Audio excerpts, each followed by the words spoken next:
Pour le premier cours de cette année, on va commencer par la combustion de quelques espèces chimiques, ou bien de quelques gaz. On va suivre ce qu'il y a comme activité sur votre manuel de physique-chimie de quatrième. Donc, essayez de le mettre juste à côté de vous pour mieux suivre.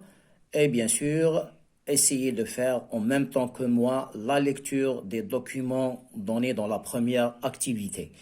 Donc, dans le premier document, vous avez la combustion du méthane, donc c'est le gaz de ville. On remarque la bonne flamme de cette combustion, elle est de couleur bleue. Et vous avez la deuxième combustion qu'on va remarquer sur le briquet. Donc c'est pas le méthane, c'est le butane avec une flamme de couleur jaune. Alors vous avez deux gaz. Ce sont de la famille des hydrocarbures, donc vous avez le CH4 et vous avez le C4H10. Donc butane C4H10, méthane, vous avez le CH4. Donc si vous remarquez la formule chimique des deux gaz, donc nous avons le CH4 comme méthane et le C4H10. Si vous remarquez la formule chimique des deux gaz, ça contient toujours deux atomes identiques dans la première espèce chimique, le méthane, donc carbone-hydrogène. Vous avez carbone-hydrogène. Hydrocarbures. Hydrocarbures. Donc ça fait partie de la famille des hydrocarbures. Alors, pour la combustion du méthane, on va commencer par cette première combustion dite combustion complète. Donc si on remarque la flamme bleue, c'est une combustion complète. Justification, on justifie la combustion complète du méthane ou bien du butane en présence de dioxygène avec une bonne quantité. Présence d'une bonne quantité de dioxygène. Vous avez la combustion complète. Pour la deuxième combustion, là, on donne l'exemple de la combustion du butane. Donc, il y a moins de volume, moins de quantité de dioxygène. On voit que la flamme tend vers la couleur jaune. Premièrement, pour décrire la transformation chimique du méthane, on doit d'abord identifier et essayer de déduire ce qu'il y a comme produit lors de cette combustion. Donc, qu'est-ce qu'on va faire? On va utiliser soit un becher ou bien un tube à essai. Dans ce cas, si on utilise le brûleur d'une cuisinière, par exemple, on essaye de préférence utiliser un becher. Alors, pour cette combustion, donc on met juste le tube à essai en dessous du brûleur et on va voir que après quelques secondes, il y a formation d'une buée avec des petites gouttelettes d'eau. Puis, on va voir que les parois du tube vont prendre la couleur un peu trop claire, dans la couleur noire, ou bien grise, noir clair, sur les proies intérieures toujours du tube à essai. Alors, ce sont les premières observations. Donc, l'expérience, puis observation, pour déduire, conclure ce qu'il y a comme produit.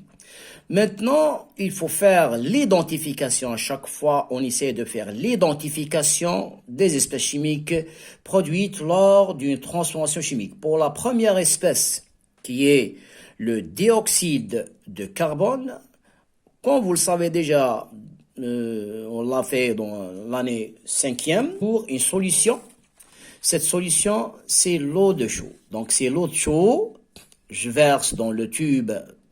Donc, je mets le tube verticalement vers le haut et je verse quelques millilitres de l'eau de chaud. Et après quelques secondes, on voit qu'il y a formation d'un précipité blanc ou bien on dit que l'eau de chaud se trouble. Donc, si on voit la formation de ce précipité blanc, on déduit qu'il y a présence du dioxyde de carbone.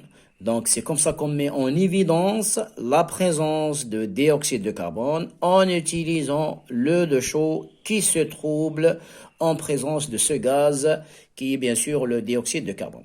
Alors, donc c'est ça concerne la première identification du premier produit, c'est le dioxyde de carbone. Pour le deuxième produit de cette combustion, c'est la vapeur d'eau ou bien l'eau. Donc, comment on va savoir s'il s'agissait bien sûr de l'eau ou bien autre substance chimique? Donc, on utilise ce qu'on appelle le sulfate de cuivre anhydre. Donc là, vous avez cette poudre blanche.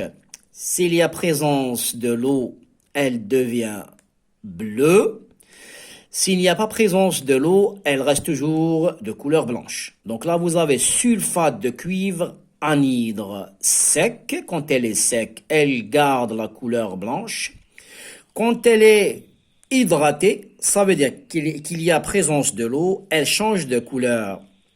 De la couleur blanche vers la couleur bleue. Donc, je résume, pour mettre en identification la présence de l'eau, ou bien dégagement de la vapeur de l'eau, on utilise le sulfate de cuivre anhydre. Anhydre, donc elle est sec. Cette substance chimique, s'il n'y a pas présence de l'eau, elle reste toujours de couleur blanche. Maintenant, s'il y a présence de l'eau, elle va changer de couleur et elle va prendre la couleur bleue. Donc ça indique la présence de l'eau. Donc, sulfate de cuivre anhydre, sulfate de cuivre hydraté. Sulfate de cuivre hydraté. Donc, c'est l'identification de la deuxième espèce chimique dégagée ou bien du deuxième produit qui est la vapeur de l'eau. Donc, dans la deuxième capsule, on va essayer de modéliser toute cette réaction chimique avec le modèle particulier, avec les espèces chimiques, avec leur formule chimique et faire un bilan, bien sûr, pour décrire tout ça. Donc, on se voit dans la deuxième capsule.